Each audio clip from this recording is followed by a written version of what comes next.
From this month onwards, women in Saudi Arabia will be informed by text message if their husbands are divorcing them. Prior to this technological update, husbands could divorce their wives without even letting them know. Of course, this is against Islamic law. On its website, the Saudi Ministry of Justice claims that the measure would protect the rights of female clients. However, the text is nothing but a symbolic technological advancement to mask a flourishing system that reinforces men's ownership of women. Again, this is against the Islamic justice system. Even with a text notification, Saudi women's marital rights remain largely the same, effectively non-existent. What about the custody of the children?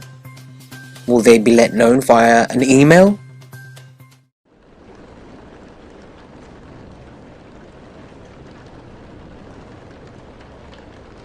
I'm not leaving my room until I see UNHCR.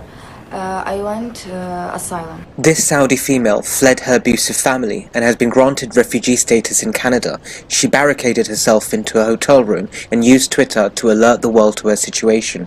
She claimed to have renounced her faith. However, we know the Saudi government is one which follows Wahhabism, which is extreme and nothing to do with Islam, which is inclusive, and says there is no compulsion in faith.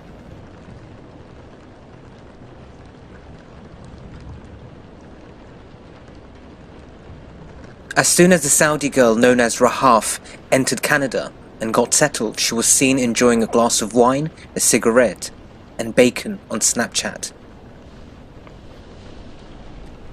There are so many Muslim countries on the planet: Indonesia, Malaysia, Pakistan, Bangladesh, Iran, Algeria, Somalia, Turkey, but we've never heard of a case where women have sought refugee status in the West to eat pork and drink wine, or were scared for leaving their faith.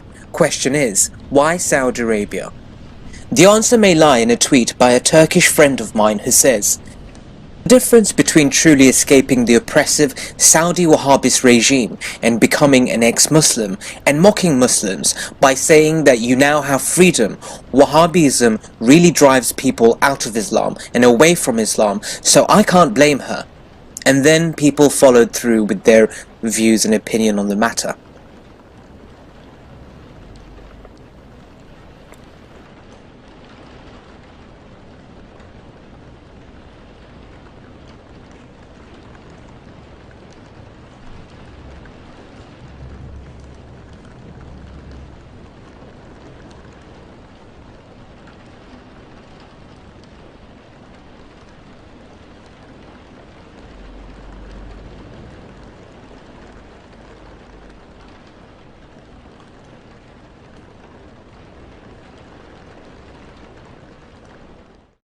Saudi Arabia follows no Sharia law. It's un-Islamic. It follows Wahhabism than Islam.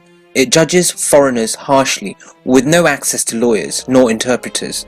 A lot of the prisoners don't actually know why they are there, and they have no grounds to defend themselves.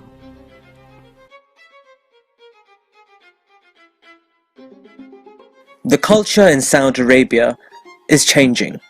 But it's too little too late. My point is, damage has already been done. Saudi Arabia is on the path to hinder Islam. You cannot hide from the information around how Britain and America gave birth to the country. Its culture is changing, however, it's damaging the Muslim world along the way. Since Saudis have lost in Syria, the radical Wahhabis have become irrelevant. Modernization is going to take time. However, political commentators are saying it won't happen without a revolution. How many more Saudi teenagers will take to social media renouncing our faith? How many more people will we have to educate and teach about true Islam? Islam which is beautiful, which is peaceful.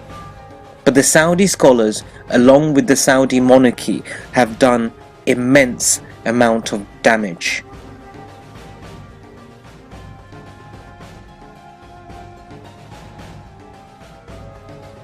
والله إن الإمام مالك رحمه الله يقول ما أفتيت حتى شهد لي أكثر من 70 أني أهل للفتوى. الإمام مالك.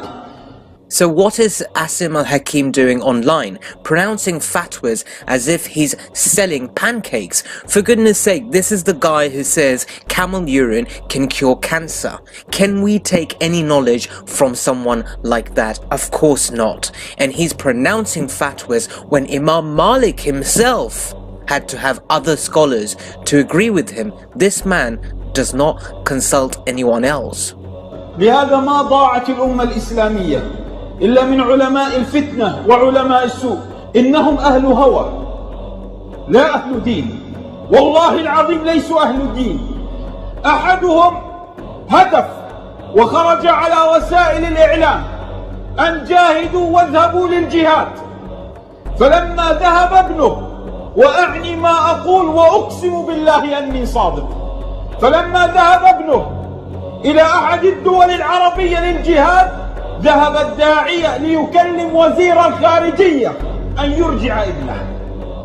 والله على ما أقول شهيد أني ما زدت كلمة واحدة، وكل هذا أعلمه أنا علم اليقين. سفكوا دماء المسلمين في كل مكان من أجل الفتاوى المزعومة. أحد قبل أن يخرجون على شاشات التلفاز يوقعون بالعقود بالملايين، وأنا وقفت على تلك العقود. وقعوا دينهم، ثم يجتمع في إحدى الدول العربية ويقول أيها الشباب اذهبوا للجهاد. أين ابنك؟ أين أنت؟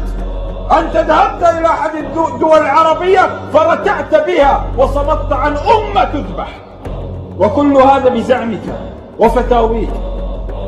لهذا العلم ليس يا عباد الله بكل من استحسنتم وجه أو منطقة أو كلامه. ألا إن دين الله عز وجل متين. ثم بعد ذلك الداعية المسلم إذا دعا للأمن والأمان وعدم حقن دماء المسلمين قالوا عنه متخاذلة وقالوا عنه جبانة، وهم الأبطل المغوار. إذا فاذهب وأرنا واصنع وكن بطلا. أصبح شباب المسلمين ضحية لهم. إلى متى؟